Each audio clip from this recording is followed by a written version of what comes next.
Hello friends, कैसे हैं आप लोग। I am back with another video. और ये वीडियो है जीएसटी के बारे में, जो कि बहुत इंपॉर्टेंट टॉपिक है आपके अकाउंटेंसी के अंदर। तो चलो स्टार्ट करते हैं। अगर हम बात करें जीएसटी की फुल फॉर्म क्या है, तो GST stand for goods and services tax.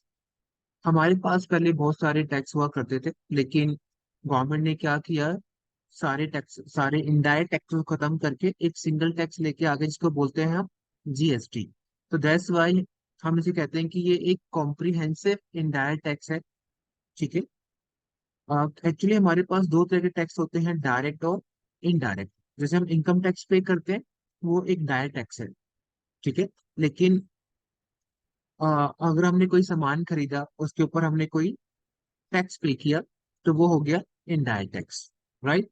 तो ये एक कॉम्प्रिहेंसिव इनडायरेक्ट टैक्स है जो जुलाई 1 2017 में इम्प्लीमेंट हुआ। तो एक कॉम्प्रिहेंसिव है और एक इनडायरेक्ट टैक्स है, और डेट क्या है हमारी, July 1 2017। कई बार थ्योरी क्वेश्चन में डेट आ सकती है जब ये इंडिया में इम्प्लीमेंट हुआ। राइट।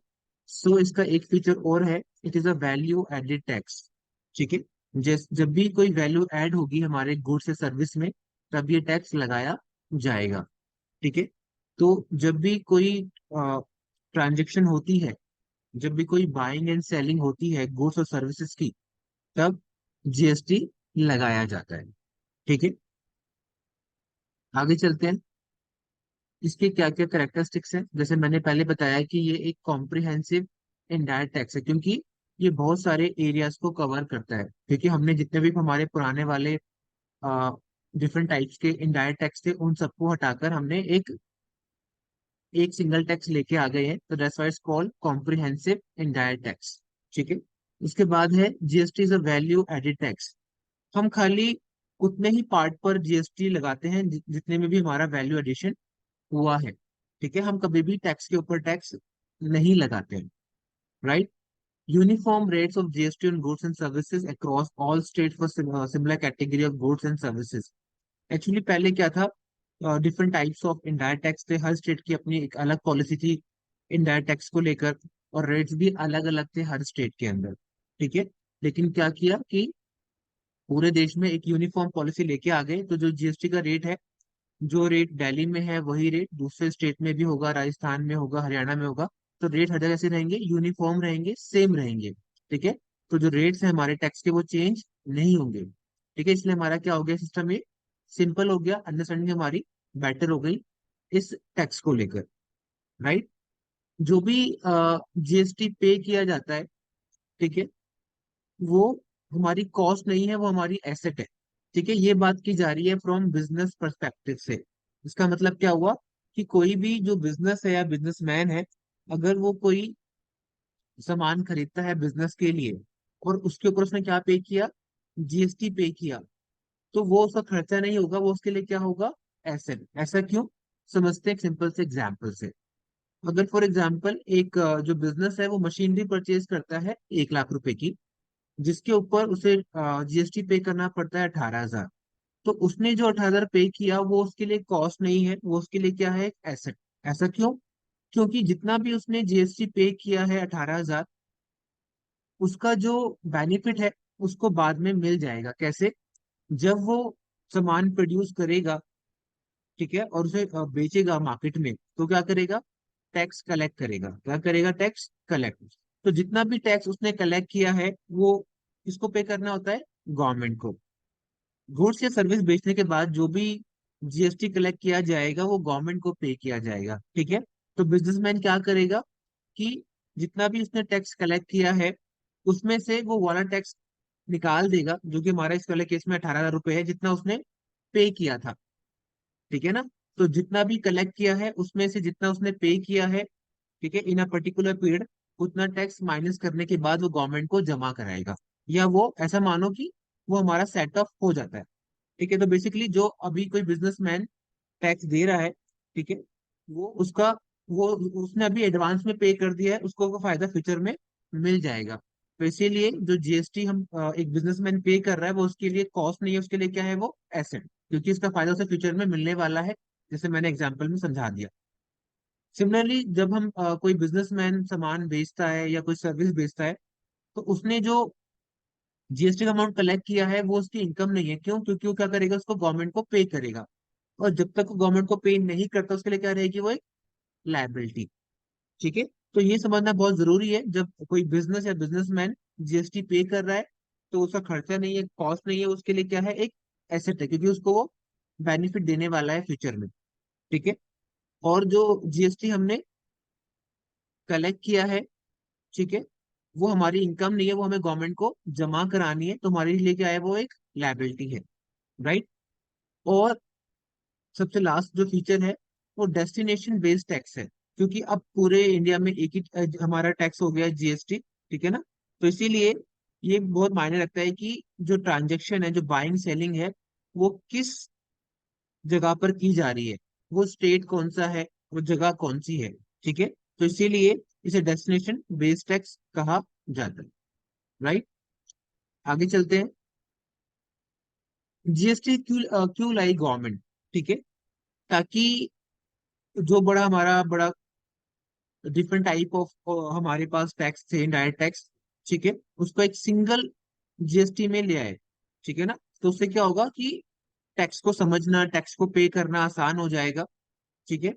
तो जब कंट्री में सिंपल टैक्सेशन पॉलिसी होगी इनडायरेक्ट टैक्स की, तो ऑब्वियसली बात है, लोग एंकरेज होंगे टैक्स पे करने के लिए और अपने बिजनेस को चलाने के लिए।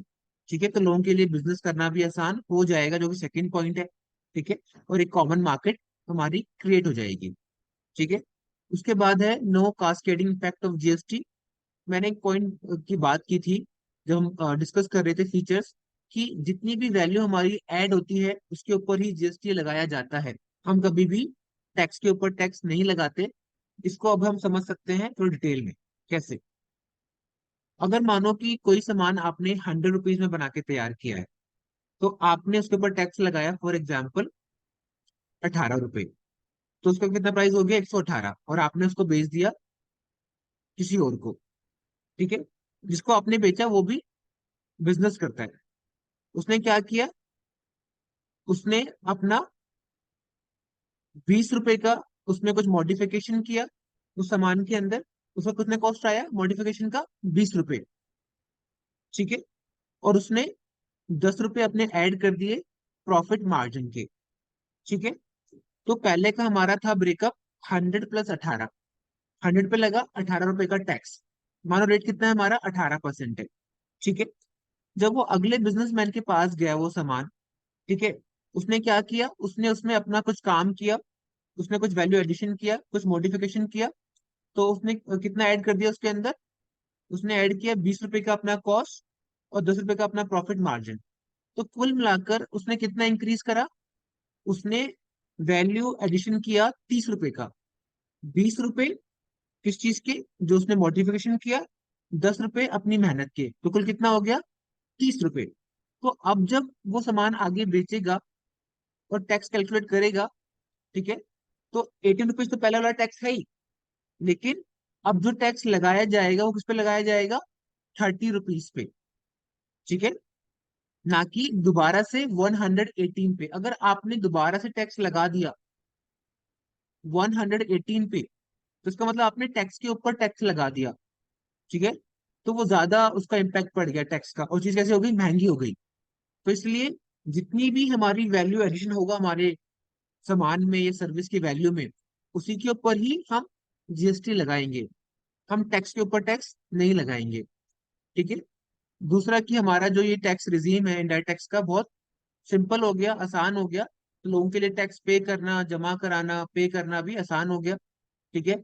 लोग अब अपना प्लानिंग कर सकते हैं टैक्स को लेकर, कितना टैक्स उनका बनेगा, कितना उन्हें पे करना है। वरना हर स्टेट की अपनी अलग अलग टैक्स पॉलिसी थी, जिससे बड़ा पहले बहुत कॉम्प्लेक्स सिस्टम था, जो कि बड़ा अभी आसान हो गया। तो जो मैनेजमेंट है वो भी कैसा हो गया? बहुत अच्छा हो गया। ठीक है। अब क्योंकि टैक्स के ऊपर टैक्स नहीं लग रहा है, तो जो चीजें हैं वो चीपर हो गई हैं, सस्ती हो गई हैं। ठीक है। अगला है कि जो बाहर के इन्वेस्टर्स हैं, अब वो इंटरेस्ट दिखाएंगे इंडिया में आना, क्योंकि अब उनके लिए समझना आसान है कि इंडिया के अंदर किस तरह का टैक्स लगाया जा रहा है। वो एक सिंगल टैक्स है, जीएसटी।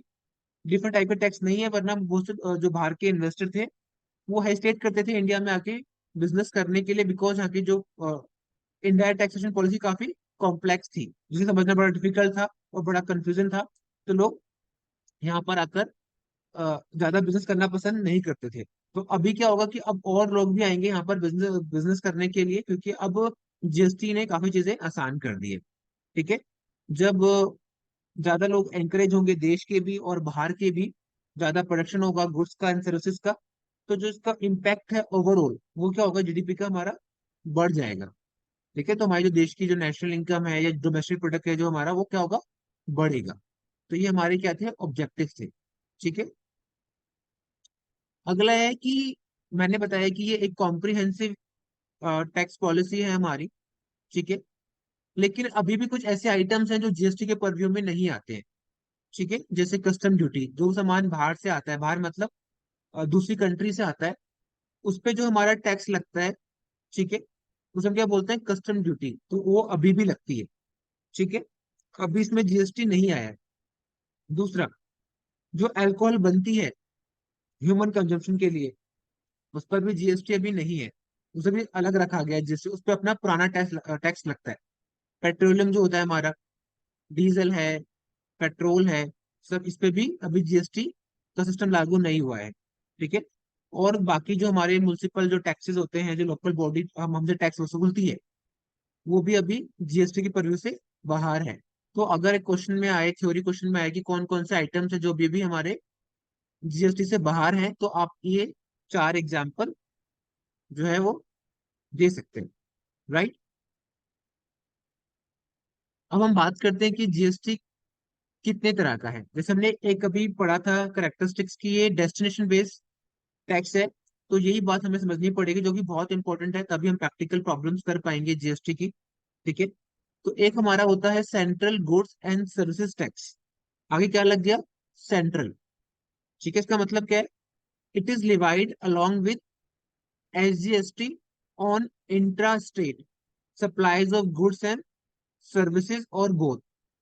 जब भी गुड्स सप्लाई किए जाएंगे, ठीक है, एक स्टेट के अंदर, जैसे फॉर एग्जांपल हमारे पास दो बिजनेसमैन हैं और दोनों के दोनों कहाँ हैं, एक ही स्टेट से बिलोंग करते हैं। For example let's say Rajasthan. ठीक है ना। तो जो बिजनेसमैन ए है, जिसे सामान खरीदना है, जो बिजनेसमैन बी है, जिसे सामान बेचना है, दोनों राजस्थान स्टेट से बिलोंग करते हैं। ठीक है। तो हम क्या करेंगे, हम दो तरह के टैक्सेस लगाएंगे। एक लगाएंगे हम CGST, that stand for central goods and services tax, और एक हम लगाएंगे एसजीएसटी, मतलब state goods and services tax. मतलब अगर बायर और सेलर एक ही स्टेट को बिलोंग करता है, तो हमें दो टैक्स के अकाउंट खोलने पड़ेंगे। एक हम खोलेंगे सीजीएसटी और एक हम खोलेंगे एसजीएसटी। जहाँ पे जो वर्ड आ रखा है इंट्रा स्टेट, मतलब एक ही स्टेट के अंदर। अगर बायर और सेलर एक ही स्टेट को बिलोंग करते हैं, तो हमें दो अकाउंट खोलने हैं जीएसटी के। एक हमारा खुलेगा सीजीएसटी के नाम से, एक हमारा खुलेगा एसजीएसटी के नाम से। तो अगर आपको टैक्स का रेट गिवन है 18%, तो 9% जाएगा सीजीएसटी में और 9% जाएगा एसजीएसटी में। ठीक है। तो आधा आधा क्या होगा, वो टैक्स हमारा बट जाएगा। मतलब आधा टैक्स जाएगा सेंट्रल गवर्नमेंट को और आधा टैक्स जाएगा हमारा स्टेट गवर्नमेंट को। क्लियर है। ठीक है। अच्छा, अगर मान लो कि जिस स्टेट में ट्रांजेक्शन हो रही है वो क्या है, एक यूटी है, यूनियन टेरिटरी है। जैसे दिल्ली है, दिल्ली किस में आता है हमारा, यूटी में आता है।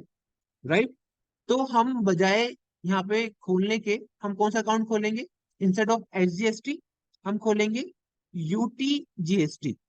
मतलब अगर एक ही, जिस जिस स्टेट की हम बात कर रहे हैं वो एक यूनियन टेरिटरी है, तो उस केस में कौन से अकाउंट खोले जाएंगे, एक तो हमारा खुलेगा, जैसे हमने पहले खोला सीजीएसटी, और एक कौन सा खोलेंगे हम, यूटीजीएसटी। मतलब in place of SGST we will open UTGST account, क्योंकि वो जो स्टेट है वो कैसा स्टेट है, वो एक यूटी है। ठीक है ना। तो हमें खोलना पड़ेगा यूटी जीएसटी अकाउंट। ये एक बात हमें याद रखनी है कि अगर वो हमारा एक यूनियन टेरिटरी है, तो हमें in place of SGST we have to open a UT GST. I hope इतना क्लियर हो गया। आगे चलते हैं। आईजीएसटी पर। इसका मतलब है integrated goods and services tax. ठीक है। अगर कोई दो स्टेट इन्वॉल्व है, कोई भी दो, फॉर एग्जांपल हरियाणा और दिल्ली इन्वॉल्व है, ठीक है, या फिर राजस्थान और हरियाणा इन्वॉल्व है, जो बायर सेलर है वो अलग अलग स्टेट को बिलोंग करते हैं, तो ऐसे केस में हमें आईजीएसटी अकाउंट खोलना होता है, और एक ही अकाउंट खोला जाएगा। उस केस में दो अकाउंट खोले नहीं जाएंगे। अगर 18% जीएसटी का रेट है तो क्या होगा, पूरा 18% आईजीएसटी के अंदर ही डाला जाएगा। ठीक है। तो जब भी कोई बाइंग सेलिंग हो रही है और वो इंटर स्टेट हो रही है, तो will open IGST account only, single account. ठीक है। तो हम डिस्कस करेंगे आने वाली अगली वीडियो में, ठीक है, जहां पर हम जनरल एंट्री पास करेंगे और देखेंगे कैसे हम जीएसटी लगाएंगे, हमें कब खोलना है सीजीएसटी अकाउंट, कब हमें खोलना है सीजीएसटी अकाउंट, कब हमें खोलना है आईजीएसटी अकाउंट। ठीक है। तो आप नेक्स्ट वीडियो का वेट करना, उसमें हम डिस्कस करने वाले हैं practical problem from class 11th accountancy. Thanks for watching. अगर आपको वीडियो पसंद आई है तो लाइक करना। ठीक है। अपने जो फ्रेंड्स हैं, आपके क्लासमेट्स हैं, उनसे शेयर करना। अगर आपको और वीडियो देखनी है तो please do subscribe. Thank you so much.